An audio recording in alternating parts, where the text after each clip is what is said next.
Hello all, I am Dr. Jyotirmay, consultant obstetrician and gynecologist from Jyoti Multi Specialty Hospital, Sangareddy.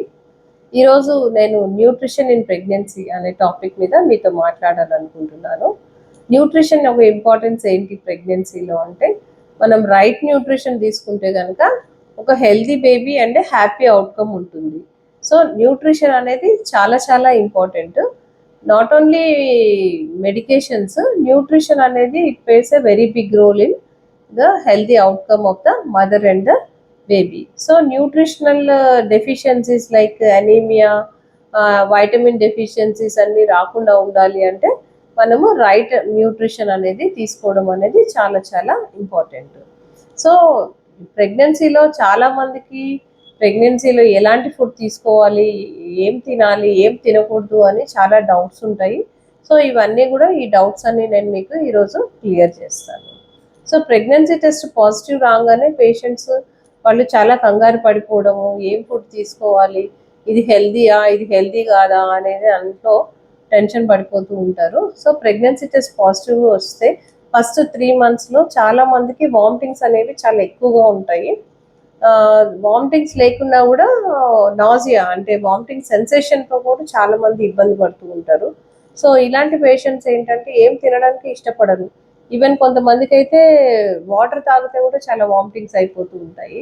So అలాంటి వాళ్ళు ఏం తీసుకోకుండా వాళ్ళు చాలా వీక్గా అయిపోవడం, వాళ్ళ డే టు డే యాక్టివిటీస్ కూడా చేసుకోలేనంత వీక్నెస్తోనే సఫర్ అయిపోతూ ఉంటారు. సో వీళ్ళు ఏంటంటే కొంత మెడికేషన్తోని కొంత 30-40% రిలీఫ్ అయినప్పటికీ కూడా కంప్లీట్ రిలీఫ్ అనేది ఉండదు. సో అస్సలేం తినకుండా ఉండడానికి చూడకుండా కొంచెమైనా తినండి. వామిటింగ్స్ ఒక 4 to 5 times అయితే ఒక 5 to 6 times కొంచెం స్మాల్ ఫ్రీక్వెంట్ ఫీడ్స్ అనేవి తీసుకోవడం అనేది చాలా చాలా బెటర్.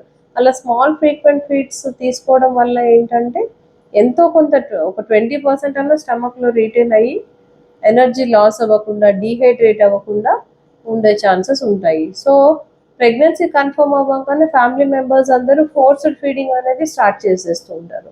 సో ఇది తిను, అది తిను, ఇది హెల్దీ, అది హెల్దీ అని వాళ్ళని ఫోర్స్ చేస్తుంటారు. వీళ్ళకేమో చాలా వామిటింగ్స్ ఎక్కువగా ఉంటాయి, సెన్సేషన్ ఎక్కువగా ఉంటుంది, ఏది చూసినా తినాలనిపించకపోవడము, ఈవెన్ కుక్ చేస్తుంటే ఆ స్మెల్ వస్తే కూడా వాళ్ళు టాలరేట్ చేయలేనంత వామిటింగ్తోని సెన్సేషన్తోని సఫర్ అయ్యే వాళ్ళు కూడా ఉంటారు.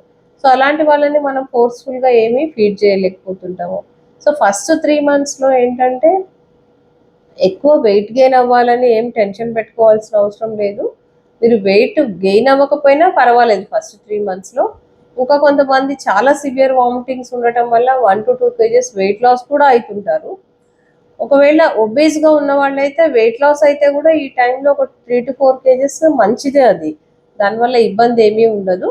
కానీ అండర్ వెయిట్ ఉన్న వాళ్ళు మాత్రము వెయిట్ లాస్ అవ్వకుండా ఏదో ఒక ఫుడ్ తీసుకోవడానికి అయితే ప్రిఫర్ చేయాలి. ఎస్పెషల్లీ సమ్మర్ సీజన్స్లో వచ్చేసి డీహైడ్రేషన్ రాకుండా చూసుకోవడం అనేది చాలా ఇంపార్టెంట్. ప్రాపర్ వాటర్ ఇంటేక్ అంటే 3 liters to 4 liters of water తాగడము, లేకపోతే బటర్ మిల్క్ తీసుకోవడము, కొబ్బరి బోండాలు తాగడము, రాగి జావ తాగడం, బార్లీ జావ తాగడము, ఫ్రూట్ జ్యూసెస్ తీసుకోవడము, ఇట్లాంటివన్నీ కూడా చాలా చాలా ఇంపార్టెంట్. ఎప్పుడైతే మన బాడీలో వాటర్ అనేది అడిక్వేట్గా తీసుకోదో మన సెల్స్ అన్ని డీహైడ్రేట్ అయిపోయి ఎలక్ట్రోలైట్ ఇంబ్యాలెన్స్లోకి వెళ్ళిపోయి చాలా నీరసంగా అయిపోయి తర్వాత హాస్పిటలైజేషన్ అనేది చేయవలసి వస్తూ ఉంటుంది. So commonly available foods, easily available foods మీరు మీ డైట్లో ఇంక్లూడ్ చేసుకోండి. తర్వాత మనం what we are traditionally use to eating, మనం చిన్నప్పటి నుంచి ఏవైతే తిన్నామో అవి తినడానికి చాలా ఈజీగా ఉంటుంది. ఎందుకంటే మన గట్కి కూడా డైజెషన్ అనేది చాలా ఈజీగా ఉంటుంది.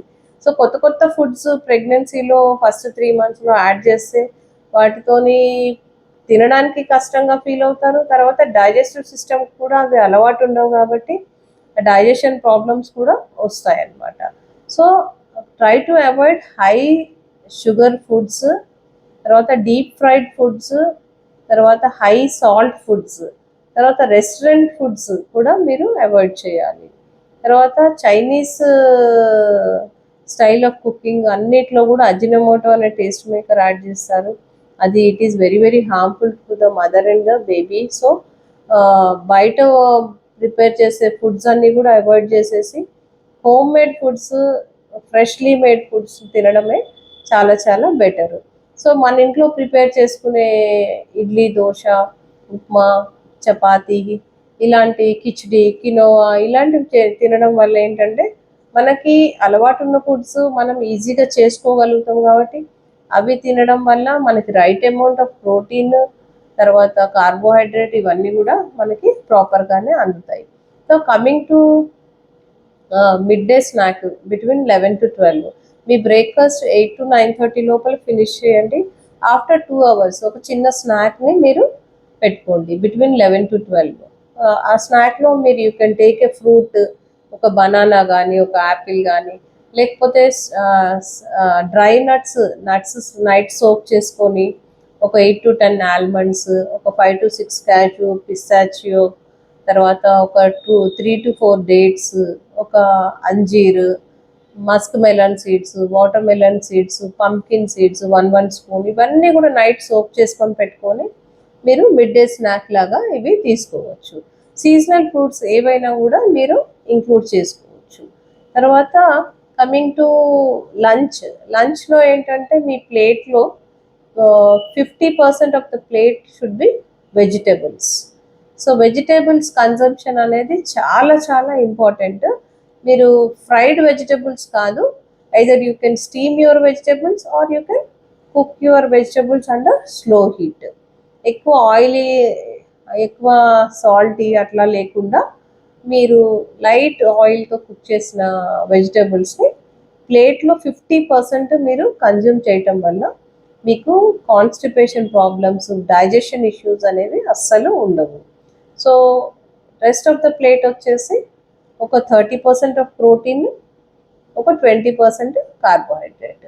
సో మీ ప్రతి మీల్లో కూడా మీరు protein consumption is very very important. మన బాడీకి 1 kgకి 1 gram ఆఫ్ ప్రోటీన్ సరిపోతుంది ఇన్ నార్మల్ ఇండివిజువల్స్. అదే సపోజ్ వర్కౌట్ చేసి అలా హెవీ వర్క్ చేసే వాళ్ళకైతే 1.3 to 1.5 kg, 1.5 grams of protein requirement ఉంటుంది. సో ప్రెగ్నెంట్ లేడీస్ ఒక యావరేజ్ 60 to 70 kgs ఉండే లేడీ అయితే తనకి ఒక 60 to 70 grams of protein is adequate. So మీ ప్రతి మీల్లో what is a protein on your plate అనేది మీరు చూసుకోండి. సో మీ ప్రోటీన్ ఇంటేక్ని మార్నింగ్ బ్రేక్ఫాస్ట్లో ఒక 20 grams, లంచ్లో ఒక 20 grams, డిన్నర్లో ఒక 20 grams, ఇంక ఇన్ బిట్వీన్ ఒక 10 to 20 grams వచ్చేటట్టు మీరు ప్లాన్ చేసుకోండి. సో ఆఫ్టర్నూన్ లంచ్లో right amount of fibre, right amount of protein and right amount of carbohydrate. High amount of carbohydrate consumption వల్ల ఏంటంటే మీ షుగరీ స్పైక్స్ ఎక్కువైపోతాయి, దానివల్ల మీకు డయాబెటిక్ అయిపోయే ఛాన్సెస్ ఉంటాయి. తర్వాత మీ మెటబాలిజమ్స్ అన్ని కూడా డిస్టర్బ్ అయిపోయే ఛాన్సెస్ ఉంటాయి. సో మీ కార్బోహైడ్రేట్ ఇంటేక్ అనేది లిమిట్లోనే ఉండాలి. ఎక్సెస్ కార్బోహైడ్రేట్ ఇంటేక్ వల్ల ఏంటంటే మీకు ఎక్సెస్ వెయిట్ గెయిన్ అయిపోతుంది. దానివల్ల అగైన్ హైపర్ టెన్షన్ కానీ in pregnancy, diabetes in pregnancy, ఇవన్నీ ప్రాబ్లమ్స్లో మీరు ల్యాండ్ అవుతారు. So right amount of protein consumption and adequate amount of carbohydrate consumption is very very important. So not only white rice, try to take కార్బోహైడ్రేట్స్లో millets కానీ, brown rice కానీ, తర్వాత జొన్న రొట్టెలు కానీ, చపాతీ కానీ, అలా డిఫరెంట్ ఫుడ్స్ మీరు ఇంక్లూడ్ చేసుకోవడం వల్ల మీకు vitamin deficiencies, micronutrient deficiency, micronutrient deficiencies అనేవి రాకుండా ఉంటాయి. Coming to evening snacks between 4 to 5, you can take milk వచ్చేసి 250 ml of milk in the morning, 250 ml of milk in the evening. So round about 500. ఇంకా కొంచెం quantity పెంచుకుంటే you can go up to 700 to 750 ml of milk కూడా మీరు తీసుకోవచ్చు. So milk is rich in calcium. So pregnant ladies అందరు కూడా milk morning and evening consume చేయడానికి prefer చేయండి.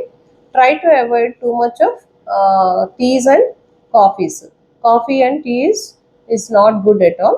So అవి ప్రెగ్నెన్సీలో excess of coffee consumption and tea consumption మీరు చేయకుండా ఉండడం మంచిది.